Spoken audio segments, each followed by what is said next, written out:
Bismillahirrahmanirrahim. Assalamualaikum warahmatullahi wabarakatuh. Bapak Ibu, jumpa lagi kita. Bagaimana kabarnya Bapak Ibu? Saya doakan semuanya dalam keadaan sehat walafiat serta dimurahkan rezekinya Bapak Ibu. Bapak Ibu, kali ini izin saya untuk berbagi kembali Bapak Ibu terkait dengan BOSPE Bapak Ibu.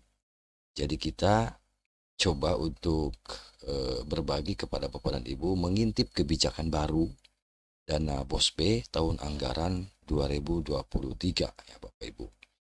Jadi kita ingin coba apa yang baru ya dari kebijakan pemerintah terkait dengan dana BOSPE di tahun anggaran 2023 ini Bapak Ibu. Baik Bapak Ibu, kita langsung saja ya coba kita intip apa sih kebijakan barunya Bapak Ibu. Program dana BOS, Bapak Ibu, BOP kesetaraan dan juga BOP PAUD, ya, ketiga hal ini tersebut adalah sebuah program bantuan operasional yang bersumber dari dana alokasi khusus non-fisik ya. Nah, di tahun anggaran 2023 ini Bapak Ibu ada beberapa kebijakan terbaru terkait program bantuan operasional bagi satuan pendidikan. Nah, yang baru di sini adalah yang pertama Bapak Ibu, penggabungan nomenklatur menjadi BOSPE. Nah, di tahun 2022 kemarin Bapak Ibu, program bantuan operasional terdiri dari 3 nama. Nah, jadi BOS itu ada 3 nama. Yang pertama dana BOS, kemudian BOP PAUD, dan BOP kesetaraan. Nah, di tahun anggaran 2023 ini terdapat penggabungan nomenklatur. Nah, ketiganya menjadi bantuan operasional satuan pendidikan atau yang disingkat dengan BOSPE begitu Bapak Ibu. Jadi ketiga-tiganya nanti digabung namanya menjadi satu ya, yaitu BOSPE, bantuan operasional satuan pendidikan. Itu yang pertama ya Bapak Ibu. Ini yang baru dari program tahun 2023 ini. Yang kedua, kita lanjut dulu ya Bapak Ibu. Nah, dana BOS, BOP PAUD, dan BOP kesetaraan merupakan jenis menu kegiatan dari BOSPE. Jadi ketiganya adalah jenis atau menu kegiatan dari BOSPE. Nah, sedangkan dana BOS, kemudian BOP PAUD, BOP kesetaraan, reguler dan kinerja merupakan klasifikasi dari jenis atau menu kegiatan. Jadi dana BOS, BOS PAUD, kemudian BOP kesetaraan adalah jenis atau menu kegiatannya. Kemudian dana BOS, BOS PAUD, BOS kesetaraan, reguler dan kinerja itu adalah klasifikasi ya, dari jenis atau menu kegiatannya. Jadi turunannya barangkali begitu ya Bapak Ibu. Nah, prinsipnya Bapak Ibu, adanya penggabungan nomenklatur ini tidak menghilangkan mekanisme pelaksanaan dana BOS PAUD, BOS, dan BOP kesetaraan yang selama ini tetap berjalan ya. Jadi penggabungan nomenklatur ini dimaksudkan untuk apa?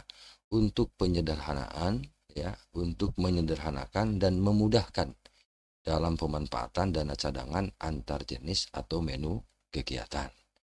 Itu maksudnya Bapak Ibu. Yang kedua adalah Bapak Ibu yang baru ya. Yang baru yang kedua di anggaran 2023 ini Bapak Ibu adalah kriteria penerima BOS kinerja prestasi dan BOS BOP kesetaraan kinerja berkemajuan terbaik. Nah, jadi yang kedua adalah dari kriterianya. Coba kita baca ya Bapak Ibu. Pada dasarnya syarat dan kriteria penerima bantuan BOSPE reguler dan kinerja tidak ada perubahan. Nah, perubahan terdapat pada kriteria penerima BOS kinerja prestasi dan BOS atau BOP kesetaraan kinerja berkemajuan terbaik. Nah, ini perbedaannya atau perubahan kriteria. Kriterianya apa? Nanti tentu ada di Permendikbudristek di 63 ya tahun 2022. Itu Bapak Ibu. Nah, untuk BOS kinerja prestasi, kriterianya adalah merupakan penerima dana BOS reguler tahun anggaran berkenan, kemudian pernah memperoleh paling sedikit satu penghargaan atau medali atau sertifikat prestasi pada jenjang talenta di tingkat provinsi, nasional, dan atau internasional. Ya Bapak Ibu, ini untuk kriteria bos kinerja prestasi, serta tidak termasuk sekolah yang ditetapkan sebagai pelaksana program sekolah penggerak dan SMK pusat unggulan. Jadi Bapak Ibu, ini kriterianya barangkali ada yang perubahan dari tahun anggaran sebelumnya, ya, di tahun anggaran 2022. Nah, itu Bapak Ibu. Kemudian untuk kemudian BOP kesetaraan, kinerja berkemajuan terbaik, kriterianya apa? Kriterianya adalah penerimanya adalah merupakan penerima dana BOS reguler tahun anggaran berkenan, termasuk 15% satuan pendidikan yang memiliki kinerja terbaik dari satuan pendidikan yang melaksanakan asesmen nasional, serta tidak termasuk satuan pendidikan yang ditetapkan sebagai pelaksana PSP atau SMK pusat unggulan dan sekolah yang memiliki prestasi. Jadi di luar itu Bapak Ibu. Jadi sekali lagi bahwa untuk BOS, kemudian BOP kesetaraan kinerja berkemajuan terbaik, jadi kriterianya adalah ini tadi ya. Penerimanya adalah merupakan penerima dana BOS reguler juga, kemudian termasuk yang 15% satuan pendidikan yang memiliki kinerja terbaik dari satuan pendidikan yang melaksanakan asesmen nasional. Itu Bapak Ibu.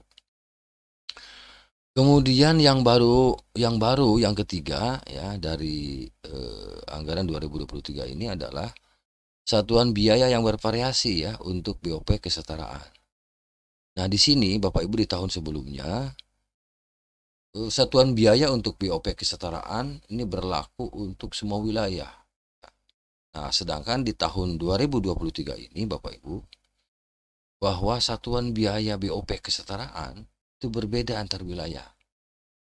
Dihitung berdasarkan indeks kemahalan konstruksi atau IKK tiap wilayah kabupaten kota. Dan inilah mungkin yang membedakan perbedaan yang diterima ya BOP kesetaraan di antar wilayah. Jadi kalau tahun kemarin adalah disamakan di semua wilayah, berlaku sama, tetapi untuk di tahun 2023 ini tidak sama. Tadi ya, berdasarkan indeks kemahalan konstruksi tiap wilayah kabupaten kota. Yang ketiga yang baru Bapak Ibu. Yang keempat yang baru ini adalah mekanisme penyaluran dana BOSP reguler kini hanya 2 tahap. Kita tahu bahwa di tahun sebelumnya itu kan ada 3 tahap ya. Tahap 1, tahap 2, tahap 3. Nah, di tahun 2023 ini Bapak Ibu, bahwa ini hanya 2 tahap Bapak Ibu, dilakukan hanya 2 tahap, yaitu paling cepat pada Januari dan Juli. Artinya kalau berjalan normal ini harusnya ya di bulan Januari sudah cair di tahap 1 50%, kemudian di tahap kedua bulan Juli ya 50%. Tapi sejak konten ini bergulir Bapak Ibu sampai hari ini memang dana bosnya belum cair, bukan tidak cair ya, belum cair. Kendalanya di mana? Kita juga masih menunggu, teman-teman di bawah masih sudah pada bingung ya. Kenapa sampai bulan kedua ini di Februari bos kita ini belum cair? Sehingga membingungkan juga ya teman-teman kepala sekolah ketika akan mengadakan kegiatan. Ya kita berdoa saja ya mudah-mudahan cepat cair ya. Jadi sekali lagi yang baru yang keempat ini bahwa penyalurannya berbeda di tahun 2022 sekali lagi kan 3 tahap ya, tahun kemarin itu 3 tahap 30%, 40%, 30%. Nah, sedangkan sekarang masing-masing tahap 50% karena ada hanya 2 tahap Januari dan Juli ya Bapak Ibu. Itu saja barangkali Bapak Ibu yang dapat saya bagikan ya terkait dengan kebijakan baru ya dari pemerintah terkait dengan dana BOS ya dana BOSP. Jadi sekali lagi namanya menjadi satu, baik itu BOS, kemudian BOP PAUD maupun BOP kesetaraan. Namanya Bantuan Operasional Satuan Pendidikan. Itu saja sekali lagi yang dapat saya bagikan Bapak Ibu. Semoga bermanfaat. Terima kasih. Assalamualaikum warahmatullahi wabarakatuh.